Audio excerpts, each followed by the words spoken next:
तो देखो बेटा,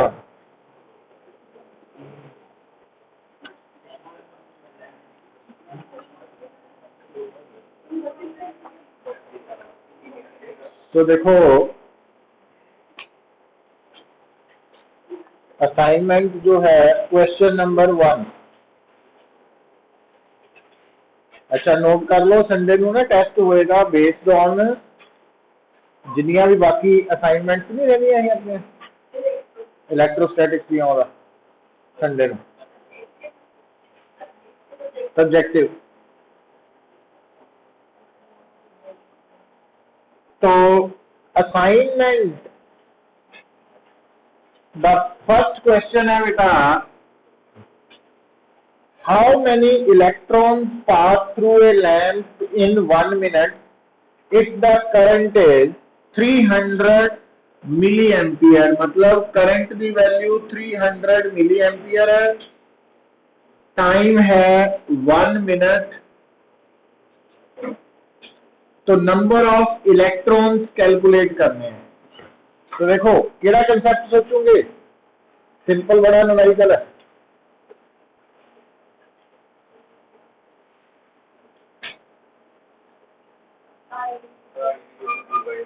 हाँ, तो Q is equal to I T हो गया एंड Q एन ही है, सो N आ गया। बस हम ध्यान रखना है एन का मतलब देखो,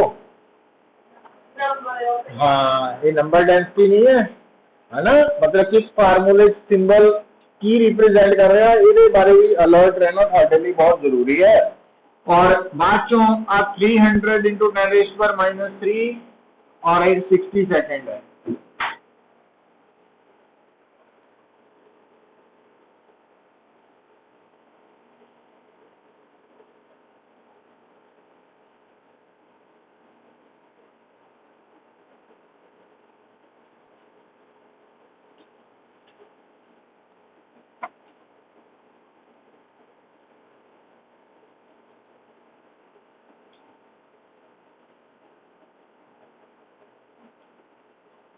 ठीक है,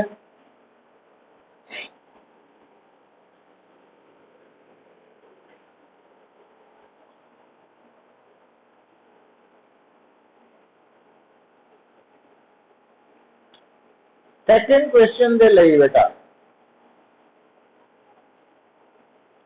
देखो, ਇਹਦੇ ਲਈ नोट कर लो पहला इन्फॉर्मेशन थ्योरेटिकल।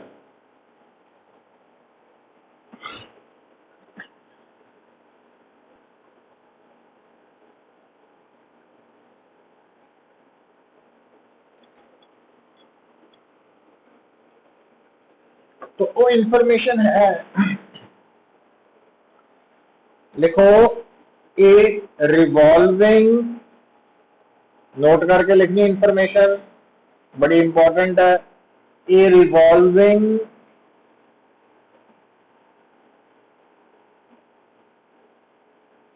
और rotating charges equivalent to a current loop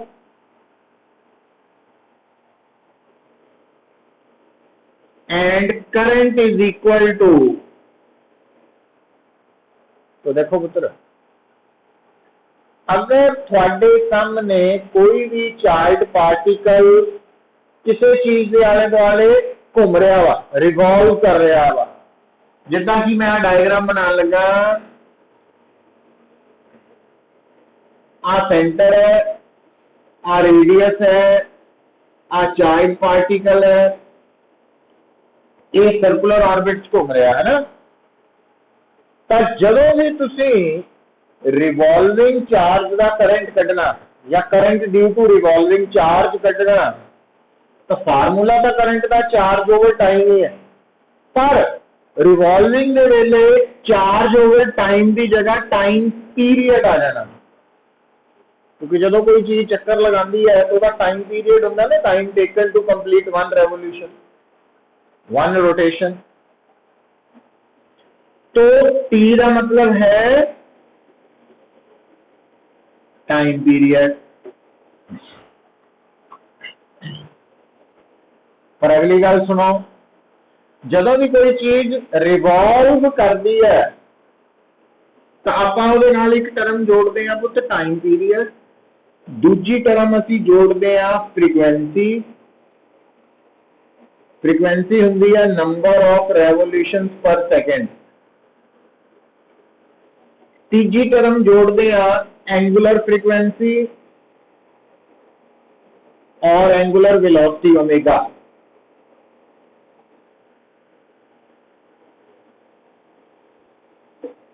फिर वेलोसिटी आ गई,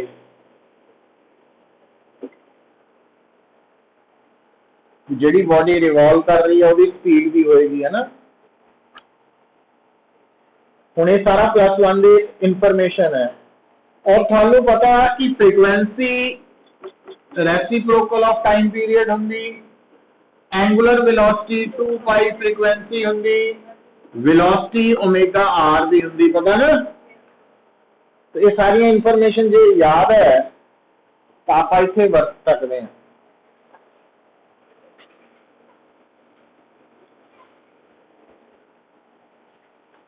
तो अगर थोड़े सामने कोई रिवॉल्विंग चार्ज है तो उहदे करके current charge over time period तो भी कट सकते हैं, या चार्ज इंटू फ्रीक्वेंसी तो भी, तो या फिर इदा भी, क्योंकि फ्रीक्वेंसी की वैल्यू ओमेगा बाय 2 पाई है, या ओमेगा की जगह पे V बाय आर भी लिख सकते हैं।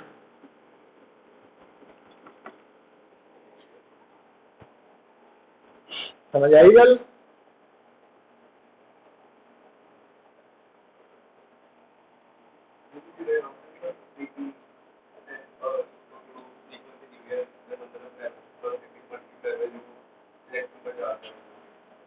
नहीं ये न्यूमेरिकल तो हो जाना पुत, इस न्यूमेरिकल की नहीं गल कर रहे हैं।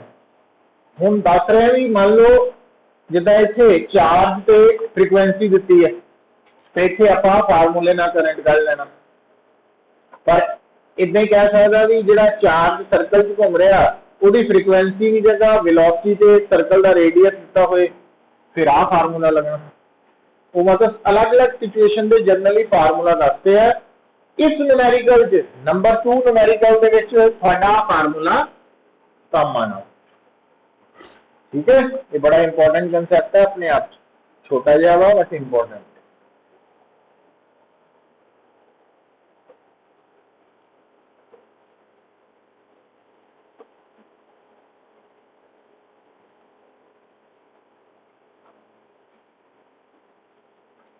क्लियर।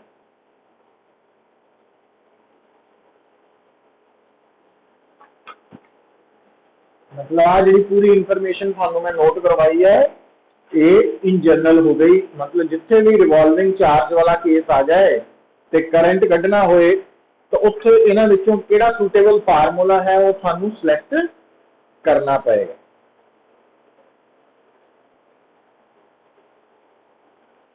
चलिए अगे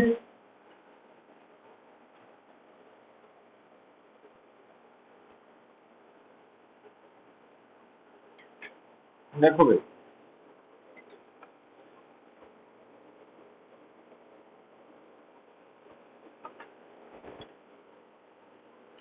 थर्ड न्यूमेरिकल देखो बेटा,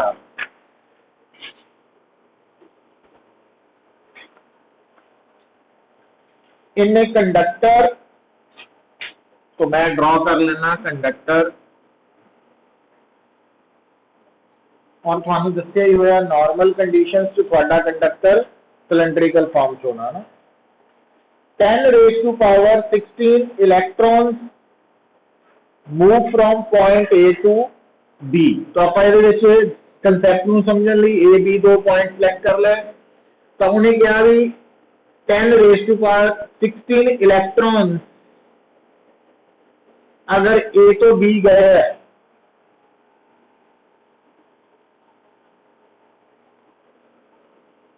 तो चार्ज निकाल सकते कितना गया एन ई, है ना। एन कितना हुआ 10⁻16।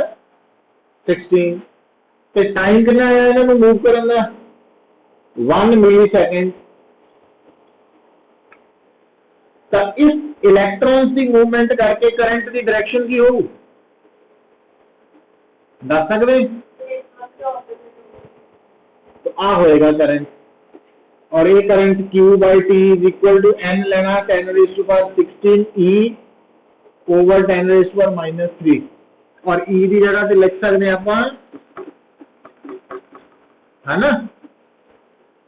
अब बन गया करंट, ये सिर्फ इलैक्ट्रॉन की मूवमेंट करके है। हम मैं दोबारा डायग्राम बना रहा पुत्र, देखो हम किसी कंडक्टर के अंदर 10⁻14 पॉजिटिव आयंस भी मूव किए हैं फ्रॉम B टू A।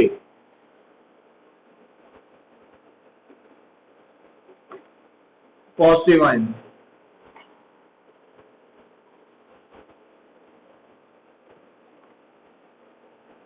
और टाइम उन्होंने भी 1 मिली सेकेंड ही है।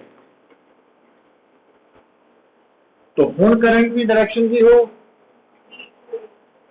पॉजिटिव चार्ज है ना। अच्छा उन्हें नीचे जाके दिता है पॉजिटिव आयन है, चार्ज कितना वा, जिन्ना इलैक्ट्रॉन का चार्ज है वो मैग्नीट्यूड के बराबर। तो यदा मतलब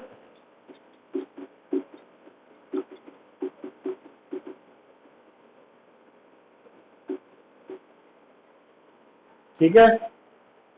तो हुण आप की समझते हैं इस कंडक्टर कुल कितने करंट है, दो, दोनों की डायरेक्शन। तो यदा मतलब टोटल करंट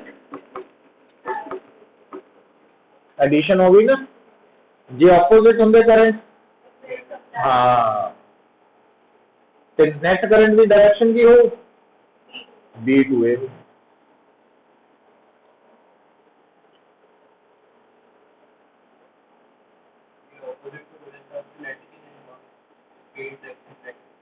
जरा बड़ा वा वो नेट डायरेक्शन आएगा,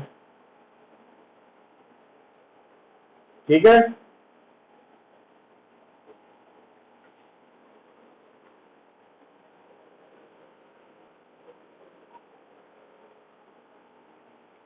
फोर्थ देखो बेटा,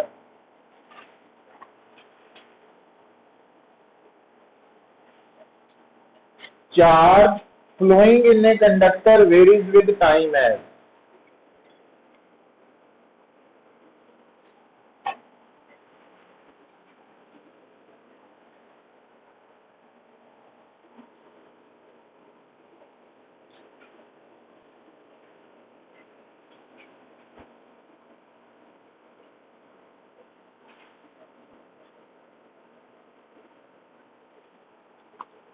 तो किसी कंडक्टर जो चार्ज फ्लो कर रहा है, चल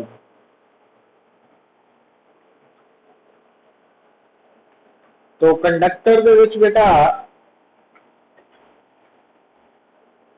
जो चार्ज फ्लो कर रहा है वो दिता होया, और नाल उन्हें दसिया ABC ए पॉजिटिव कॉन्स्टेंट है ना। पहला तो आप की करना करंट, पहला करंट कढ़ी है ना, डिफरेंशिएशन लगाई तो आ बन गया A माइनस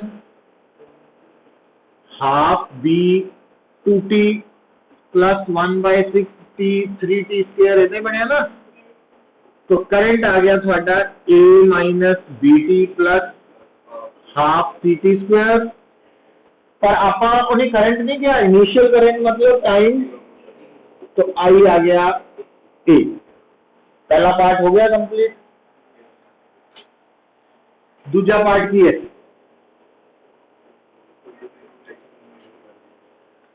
वो कह रहे हैं कि आप वो टाइम दसना जो करंट मैक्सिमम या मिनिमम है, मतलब हाँ di/dt करके इन जीरो नाल इक्वेट करो। हम जब इन डिफरेंशिएट करोगे 0 minus B plus half C into 2T, तो minus B plus CT is equal to 0, तो T की वैल्यू आ जाएगी B/C। तो आओ टाइम आ गया जो करंट की है मैक्सिमम या, क्योंकि तो दोनों दिते है ना। अच्छा फिर आपका की लभना, वो करंट लभना जो मैक्सिमम या मिनिमम है, मतलब आप पता क्या ना तीसरे पार्ट च जो आप मैक्सिमम मिनिमम का टाइम कढ़िया ਉਹਨੂੰ करंट वाले फार्मूला च पुट कर दो, वो आई मैक्सिमम या मिनिमम वाला केस आ जाए। कर लूंगे।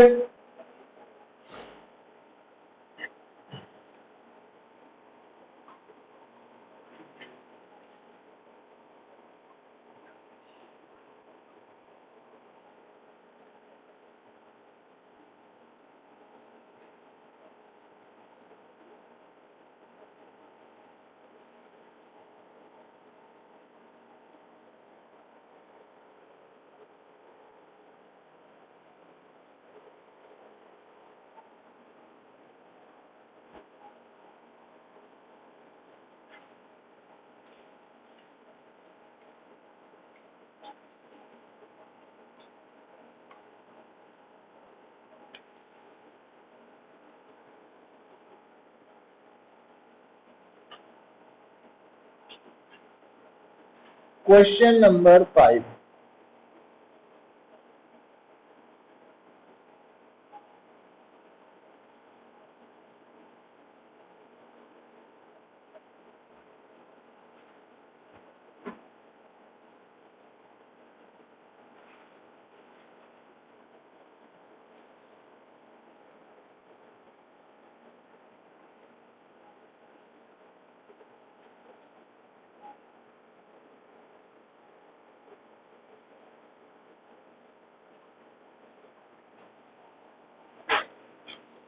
स्टेटमेंट करो read.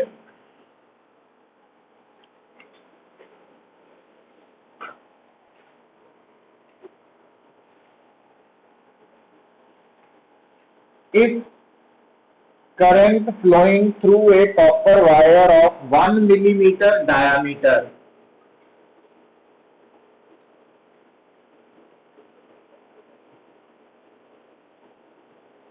is 1.1 ampere, density of copper is 9 gram per cubic centimeter and atomic mass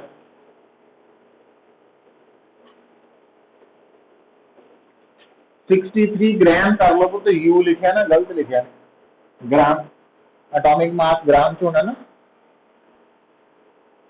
1 free electron is contributed by each atom of copper. Find the drift velocity. तो Avogadro number वो कहता भी 10 raised पर KG atom है ना, तो 23 ਹੁੰਦਾ power पर ग्राम ਦੇ अकॉर्डिंगली, ए पर केजी ਦੇ अकॉर्डिंगली है ना। ਹੁਣ I is equal to NEA VD,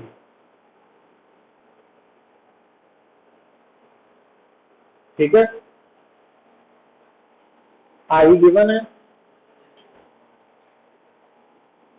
E पता हुआ, A गिवन है नहीं, डायामीटर गिवन है, तो हम कितना पाई आर स्क्वायर कर लो या ए की value pi D square by 4 कर लो। डायामीटर का स्क्वायर वो तो जनरल लगता, बस इनू ध्यान रखना भी ये मीटर च कन्वर्ट करके करना है ना। हो जू हुण वीडी निकालना वा, एन दिता नंबर डेंसिटी कितना, हुण ये मतलब इस क्वेश्चन के लिए यही मेन पोर्शन है, जो आंदा होएगा तो काम ईजी होना ना। हुण देखो गल नूं समझो, हुण इत्थे मोल कंसैप्ट ने सारा कुछ क्लियर करना कितना। एक आ थोड़ा जिहड़ा कंडक्टर है, तो आप मान लिया ये कोई लेंथ एल है, एरिया ए है, कर लिया, तो इस कंडक्टर का वॉल्यूम की होएगा एल। तो जो आप वॉल्यूम को डेंसिटी ना मल्टीप्लाई करता था मास ऑफ कंडक्टर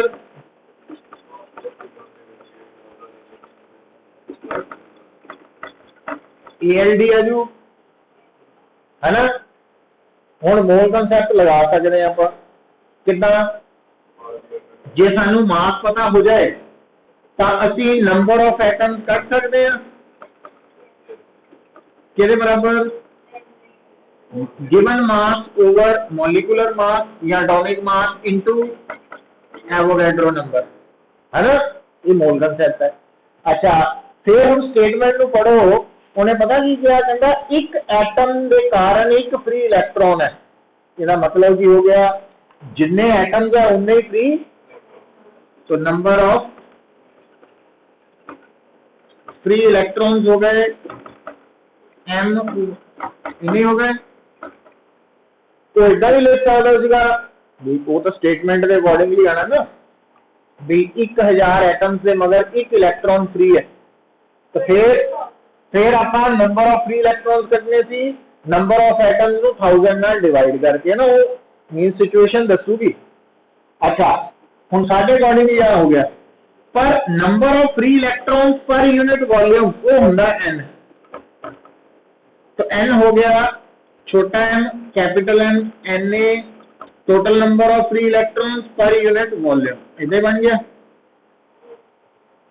और इधर देखो m ओवर Al नू की कहते हैं डेंसिटी, इधर बनया ना, आ डेंसिटी है, तो इट मीन्स n की वैल्यू डेंसिटी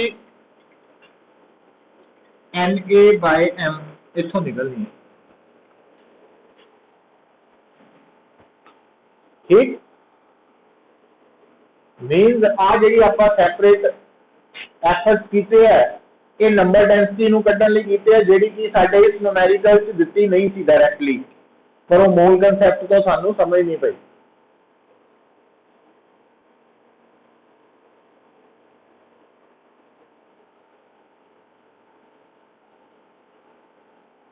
कर लिया, हुण तुहाडा फाइनल आंसर आ सकदा, बस ये ख्याल पता की रखना,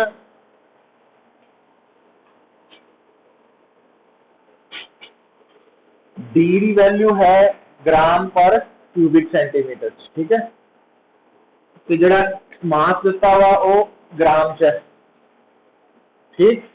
तो तुसी दोनों काम की कर सकते हैं,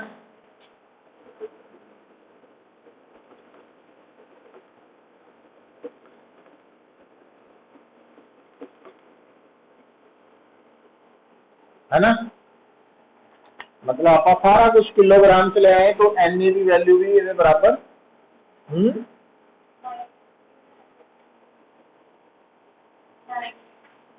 इतने माइनस क्यों आएगा, नहीं प्लस है ना, 1 ग्राम पर सीसी है ना पुत्र, इन्हें सॉल्व करके देखो जो डाउट है ना,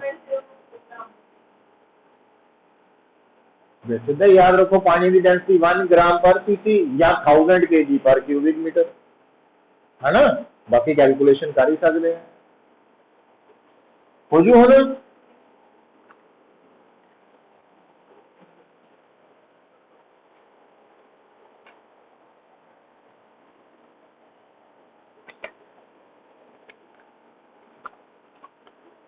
सिक्स न्यूमेरिकल देखो,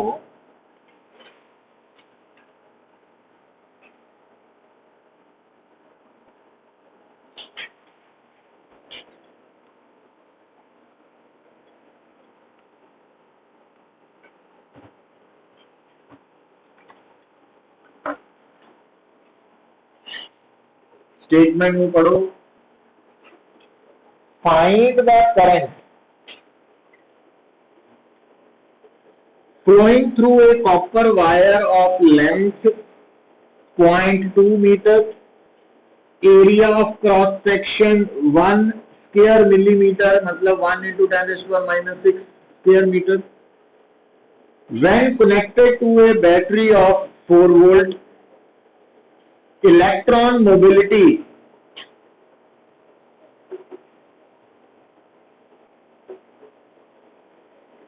that is given to be 4.5 into 10 raised to 1 minus 6,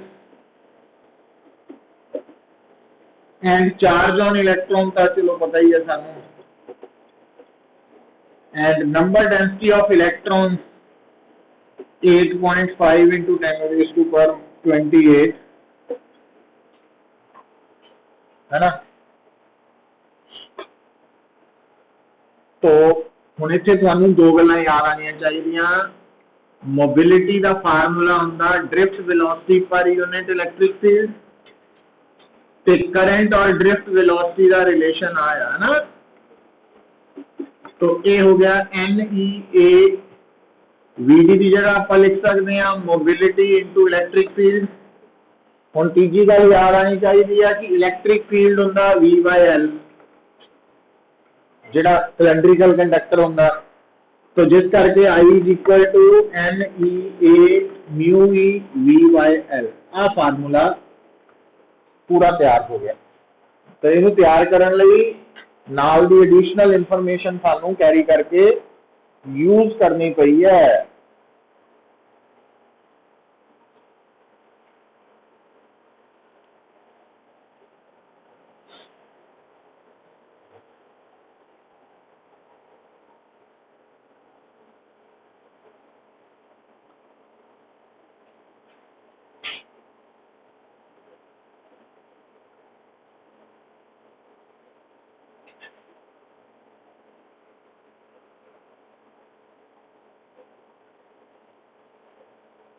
clear?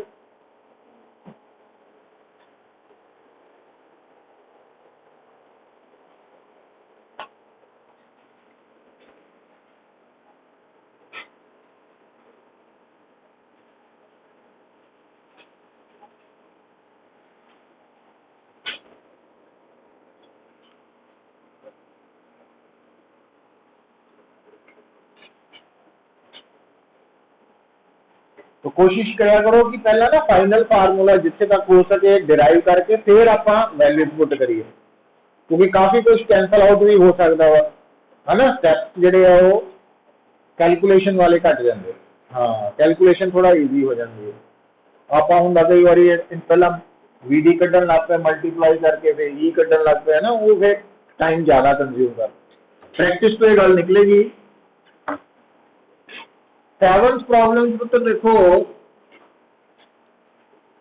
There are 2 wires A and B, दोनों का मास सेम है, मटीरियल भी सेम है। मतलब जे मटीरियल सेम है तो रेजिस्टिविटी सेम हो गई, और डायामीटर वायर ए का जो है वो B नालों 1/3 है ना, जिसका मतलब B का डायामीटर 3D हो गया। Find the resistance of wire B if the resistance of wire A अगर 30 ओम है तो इसकी रेजिस्टेंस निकालनी है। ठीक है भाई। हुण बेटा रेजिस्टेंस के लिए आपां रो L/A यूज करते हैं। ठीक है, हुण इत्थे थोड़ा जिहा सानू की करना पैना कि सानू इस पूरी डिस्कशन के लेंथ बारे कोई इंफॉर्मेशन नहीं है ना। तो पर सानू पता वा जिहड़ा मास है वो वॉल्यूम इंटू डेंसिटी है, तो जिहड़ा मास है वो वॉल्यूम की जगह AL इंटू डेंसिटी हो गई। तो फिर आप L नू की लिख सकते हैं, मास ओवर A ओवर डेंसिटी, है ना, इधर लिख सकते हैं। तो आप लेंथ नू फार्मूले चो एलिमिनेट करके अपना फार्मूला इस क्वेश्चन के अकॉर्डिंगली बना लिया, मास A ते बन गया कि नहीं बनया। अच्छा हुण देखो पुत्र, हुण दोनों लई रेजिस्टिविटी सेम है, दोनों का मास सेम दिता, मटीरियल सेम होने का मतलब डेंसिटी भी दोनों ਲਈ सेम है। ਇਹਦਾ मतलब R 1/area², पर एरिया का डायमीटर ना की संबंध है, एरिया की होता पाई d²/4, तो area directly proportional to diameter का स्क्वायर है ना। ਇਹਦਾ मतलब आप लिख सकते हैं रेजिस्टेंस डायमीटर की पावर 4 कर सकते हैं कि नहीं, तो काम मिनटा ਦੇ ਵਿੱਚ हो रहा। ਹੁਣ देखो ਹੁਣ ਆਪਾਂ ਇਹਨੂੰ ਅਪਲਾਈ ਕਰਨਾ ਇਸ ਫਾਰਮੂਲਾ ਨੂੰ, तो ਇਹਦੇ ਲਈ R बन गया पुत्र 1/81 d की पावर 4 पता लगा, और ਇਹਦੇ ਲਈ 30 प्रोपोर्शनल टू 1/d की पावर, क्योंकि ਇਹਦਾ डायमीटर d है, ਇਹਦਾ 3d है, ਉਹਦੀ पावर 4 करांगे तो रेशो च की आ गया R is equal to 30/81। Clear है?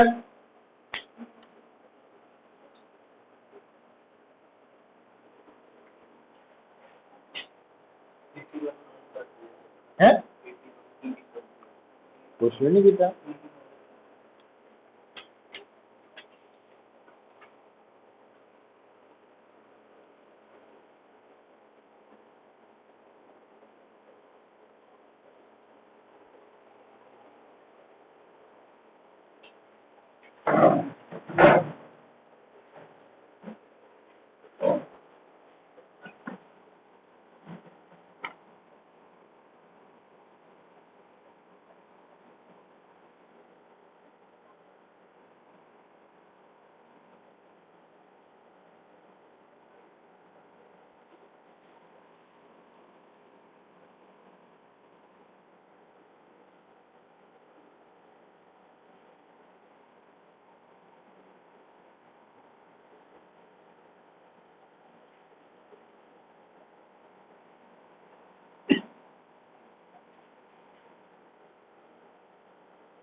समझ आई जल्दी?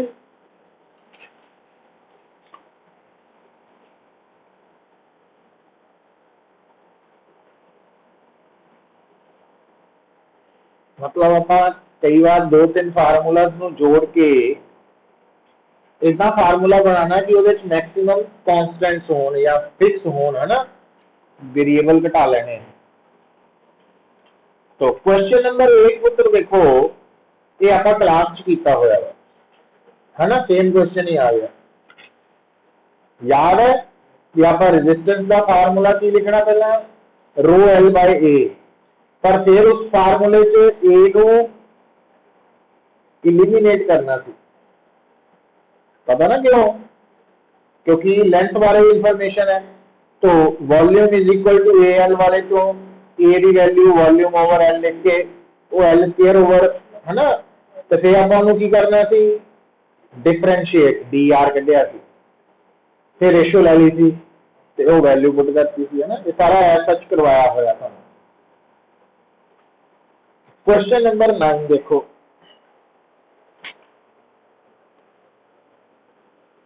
क्वेश्चन नंबर 9 जो है,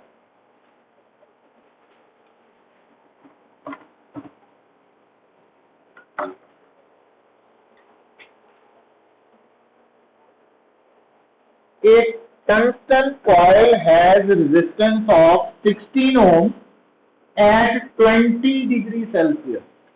मतलब जदों थीटा 20 डिग्री सेल्सियस है तो 20 डिग्री सेल्सियस से रेजिस्टेंस है 60 ohm। if the temperature coefficient of resistance is 0.004 per Celsius, calculate the resistance at 80 degree Celsius।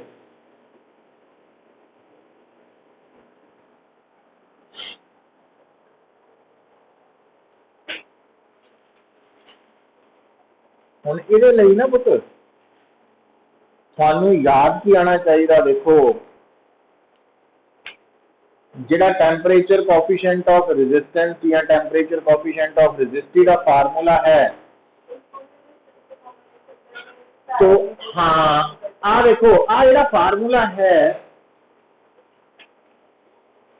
the resistance at any temperature theta ਤੇ resistance at 0 degree Celsius the relation ਆਪਾਂ ਇਹ ਕੱਢਿਆ ਹੋਇਆ resistivity ਦੀ term 'ਚ ਵੀ ਲਿਖਿਆ ਸੀ rho theta is equal to rho naught है ना resistance। तो ਇਹਦੇ 'ਚ ਬਸ ਇੱਕ ਗੱਲ ਦਾ ਖਿਆਲ ਕੀ ਰੱਖਣਾ ਹੁੰਦਾ ਆਪਾਂ ਵੀ ਇਹ ਕੋਈ ਇਨੀਸ਼ੀਅਲ रेजिस्टेंस नहीं है, जीरो वाली ओरिजिनल रेजिस्टेंस है ना। तो हुण थानू की करना पैना भी तुसी जे आ थीटा नू R20 डिग्री सेल्सियस लिखना ते R0 1 प्लस अल्फा 20 बन जाना ते आ वैल्यू थानू दिती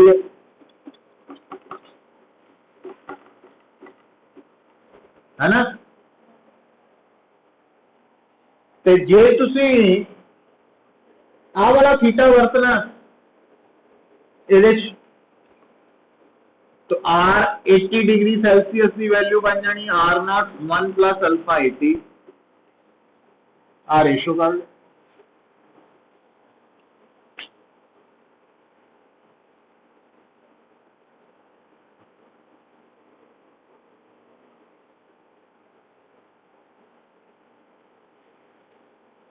तो R0 की लोड पई ही नहीं, अल्फा दिता हुआ क्रॉस मल्टीप्लाई करके आंसर आया ना सारा कुछ तो।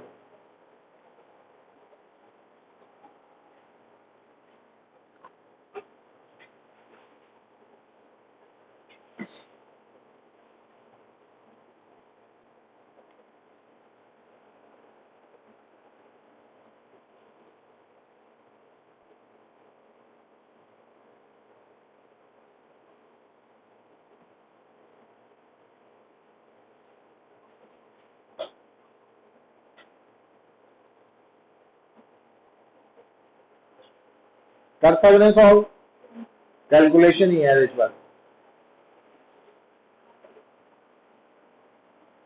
देखो बेटा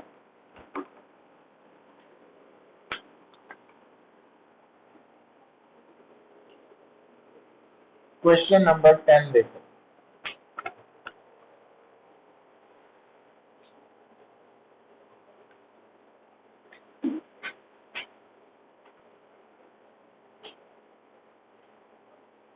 क्वेश्चन 10 की गिवन है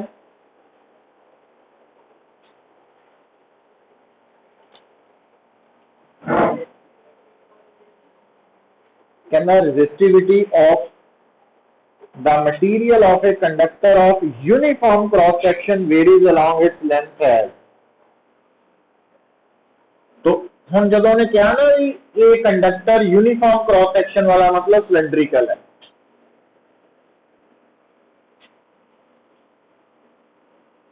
ਇਹਦਾ area of cross section A है और ਇਹਦੀ लेंथ एल है, ਇਹਦੀ रेजिस्टेंस का फार्मूला आही है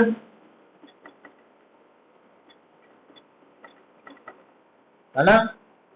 पर ये नहीं अप्लाई कर सकते, क्यों नहीं कर सकते बेटे, क्योंकि ये फार्मूला उदों लगना वा जेकर थ्रू आउट रेजिस्टिविटी सेम होए है ना। ਇਹਦਾ ਹੁਣ ਇੱਥੇ रेजिस्टिविटी एक्स पे डिपेंडेंट है, एक्स पता की ले लीए तो ਆਪਾਂ एक एंड ਨੂੰ ले लिया ओरिजिन और आ डायरेक्शन ले ली एक्स एक्सिस। ਹੁਣ ਇਹਦੇ ਲਈ पता की करना पैना ਆਪਾਂ, तो आ फार्मूला इदा नहीं लगना ना, सानू मनना पैना कि साडा रजिस्टर की है स्मॉल एलिमेंट्स का बनया हुआ। तो इस एंड तो लैके इस एंड तक छोटे छोटे एलिमेंट्स है, तो आप एक एलिमेंट हाईलाइट करता जिथे मर्जी। हुण ये जिहड़ा एलिमेंट है ये ओरिजिन तो कितनी दूर है एक्स, और इस एलिमेंट की लंबाई हैगी है dx, और इस एलिमेंट का एरिया ऑफ क्रॉस सेक्शन का वही होना जिहड़ा पूरे कंडक्टर का वा। तो इस एलिमेंट की रेजिस्टेंस आएगी रो dx बाय ए। पता लगा? ते रो की वैल्यू कितनी दी है? रो नॉट 1 प्लस अल्फा एक्स। हुण इत्थे अल्फा का मतलब टेंपरेचर कोएफिशिएंट ऑफ रेजिस्टेंस नहीं है, अल्फा एक कांस्टेंट है। ते डी एक्स ओवर ए। ते जे आप पूरी रेजिस्टेंस कढनी की करांगे, जो इंटीग्रेट करांगे पुत्र, तो आप कांस्टेंट वाली टर्म नूं अंदर रख के लिमिट्स लवांगे 0 तो L। पता लगा है?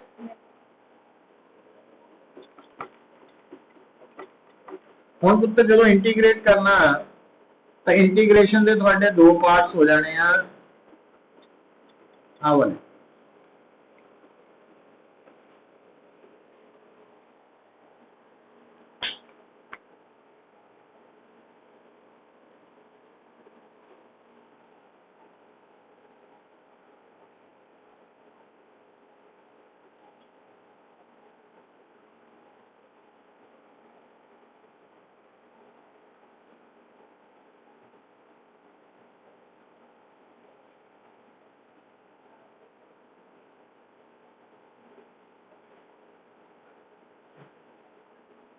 ठीक है?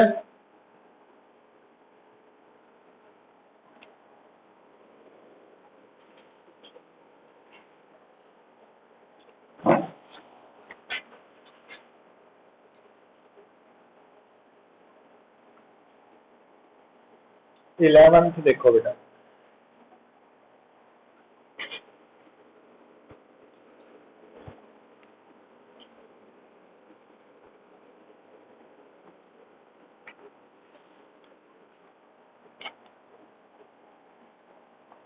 क्वेश्चन 11 जो है ਉਹਦੇ ਕੀ गिवन है ਤੁਹਾਨੂੰ? Potential difference V is applied to a conductor of length L and diameter D। तो आ साडा बेटा कंडक्टर है, इसकी लेंथ L है, डायामीटर D है और ये पोटेंशियल डिफरेंस V है। तो वो कह रहा कि इस कंडक्टर के अंदर जो इलैक्ट्रिक फील्ड है E,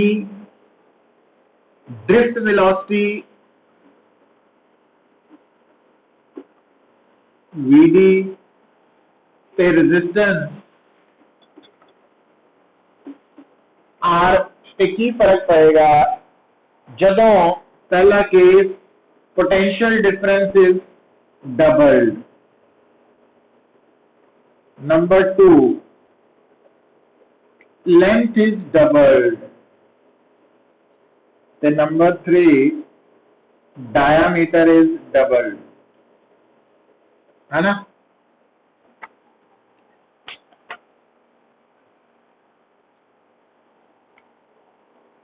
देखो पुत्र हूं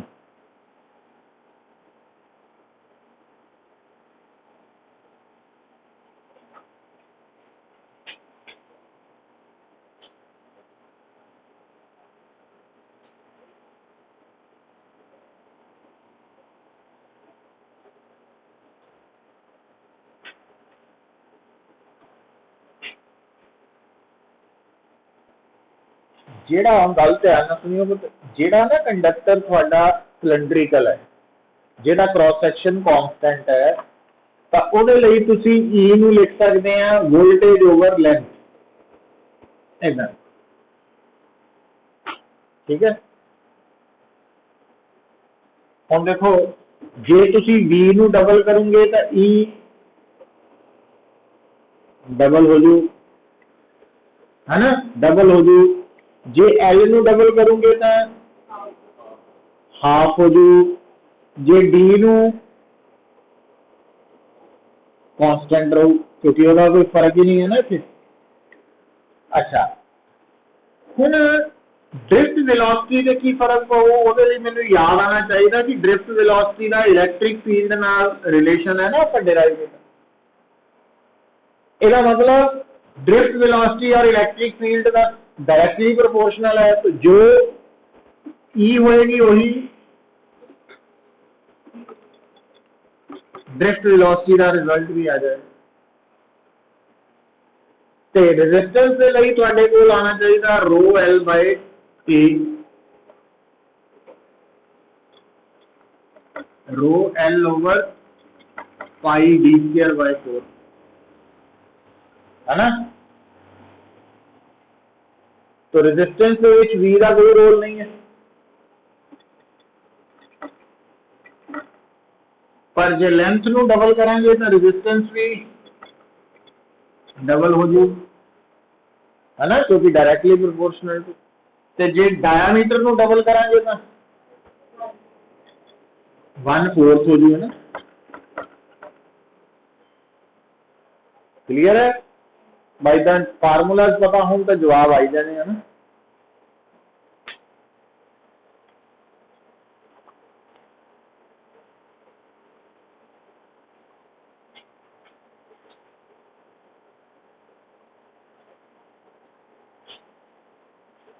ट्वेल्व,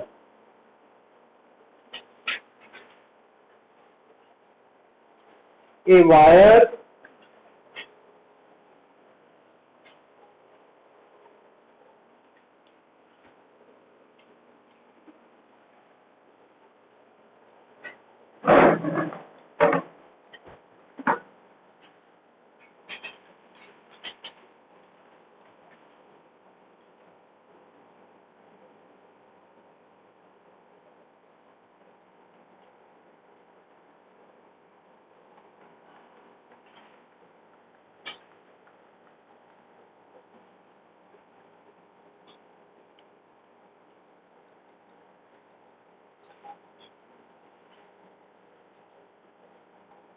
तो हम 12th की स्टेटमेंट रीड करो जरा। स्टेटमेंट नू रीड करना आना चाहिए तुहानू कि की दिता की है, सिचुएशन की है।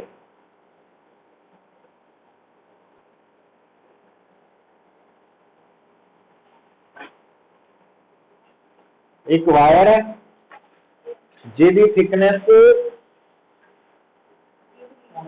इंक्रीज हो रही है लगातार, है ना। तो मतलब जो 12th क्वेश्चन है ਉਹਦੇ ਵਿੱਚ बेटा आप कह सकते हैं कि इतना वायर है ना, इतना मोटी हो रही है। अच्छा, ये अक्रॉस पोटेंशियल डिफरेंस वी है, तो दसो कहना भी इन्हां विचों किहड़ी quantity drift velocity, current density, current ते इलेक्ट्रिक फील्ड कांस्टेंट रहेगी भी थ्रू आउट। हुण पुत्र ये जिहड़ी वायर है,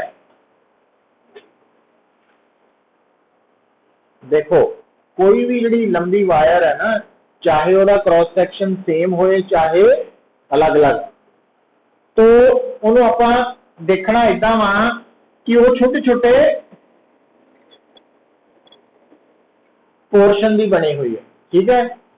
और एक एंड तो लैके सुनो पुत्र गल नूं, लैफ्ट एंड तो रह के राइट एंड तक ये सारे पोर्शन इको रस्ते पे आ रहे हैं, ये सीरीज च, सीरीज दे विच करंट सेम हुंदा। समझ आई गल मैं की क्या, कि वायर जिहड़ी है ना तुहाडी, कोई भी सिंगल पीस ऑफ वायर है, चाहे वो throughout constant area of cross section possess कर रही है, तो चाहे ओदी थिकनेस बदल रही है, तो ओदे एक तो लैके दूजे एंड तक हर पोर्शन च करंट ने की रहना सेम, क्योंकि सीरीज च हर पोर्शन एक दूजे नाल, तो ये तो सेम है, कांस्टेंट, है ना। पर करंट डेंसिटी का फार्मूला है आई ओवर ए, तो हुण अलग अलग पोर्शन का एरिया क्योंकि डिफरेंट है तो ये वेरिएबल हो गया है ना। अच्छा हुण कुछ इलैक्ट्रिक फील्ड बारे किहड़ा फार्मूला दिमाग च आंदा, वैसे तो V बाय है ना नहीं है, हुण इत्थे पता नहीं लिखना J is equal to sigma E, पता ना पढ़िया होया रिलेशन। हुण इत्थे V बाय L नहीं लगना, वो सिर्फ यूनिफॉर्म क्रॉस सेक्शन है। तो J इज इक्वल टू अगर सिग्मा ई है तो J अलग अलग जगह पे है ना, तो जी कंडक्टिविटी है वो मटीरियल डिपेंड करती है, सारे लिए सेम ही है। तो इट मीन ई भी वेरिएबल हो गया। तो ड्रिफ्ट वेलोसिटी होंगी है, तो जो ई वेरिएबल है तो ड्रिफ्ट वेलोसिटी भी वेरिएबल है।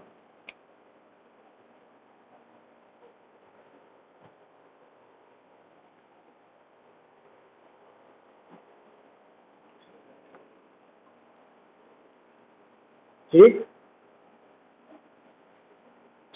तो ये कंसेप्ट है ना, जेड़ा प्लीज सॉल्व कितना करनी प्रॉब्लम नु, तो पहला प्रॉब्लम नु रीड करनी पैना, फिर जेडे फार्मूलाज उहदे रिगार्डिंग आप पढ़े हुए हैं थ्योरी वो याद आने चाहिए, और कुछ नहीं है ना।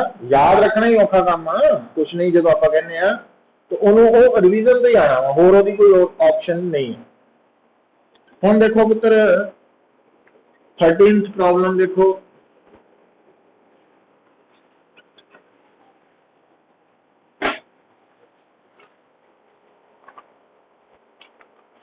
कितना टाइम है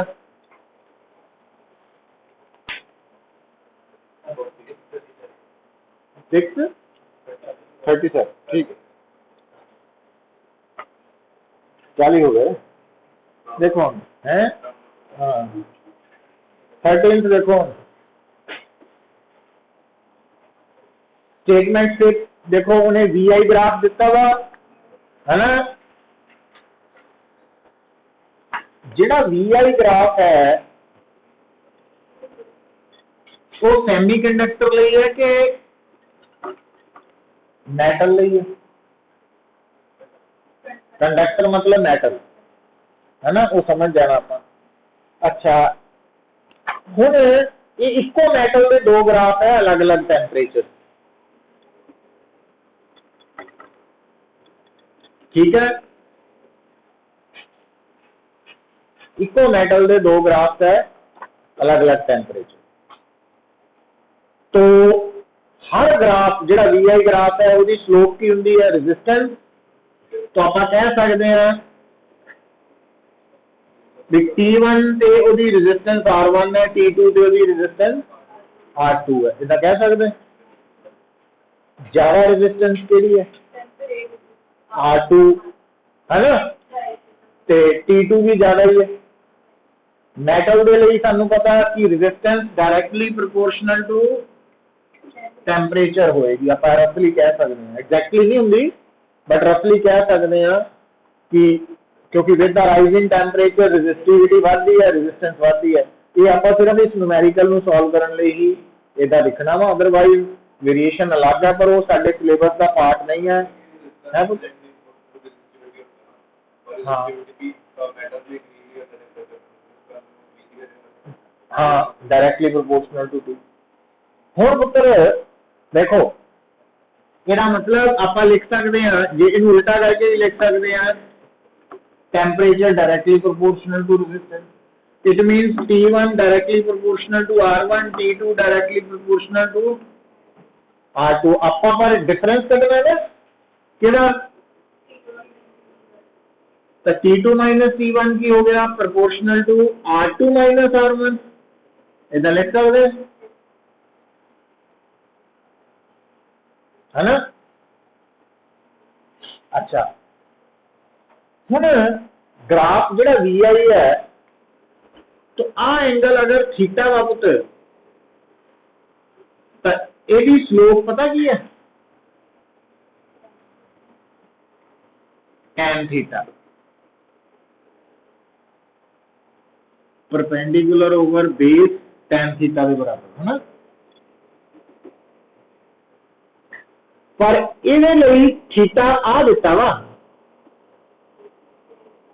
पर स्लोप करने लिए सानू हाँ हॉरिजॉन्टल वाला चाहिए होगा।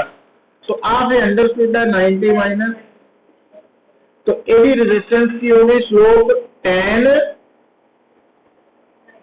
मतलब कॉट समझ आई गल tan 90 minus theta cot theta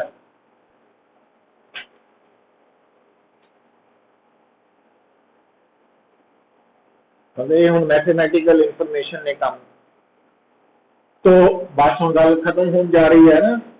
हम cos थीटा नु आप लिख सकते हैं cos theta over sin theta ते tan नु लिख सकते हैं sin theta over cos theta तो ये इदा नहीं बन गया sin theta cos square theta minus sin square theta इधर लिख सकते हैं।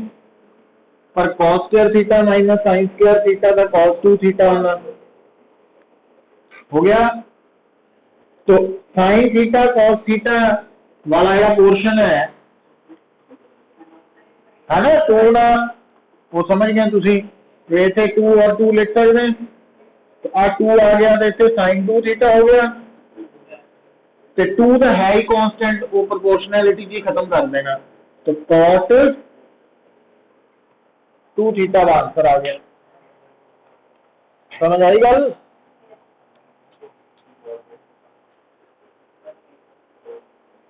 cos 2 थीटा ने प्रोपोर्शनल आ गया है ना। ये कंपटीशन का क्वेश्चन भी है स्कूल भी आ सकता है।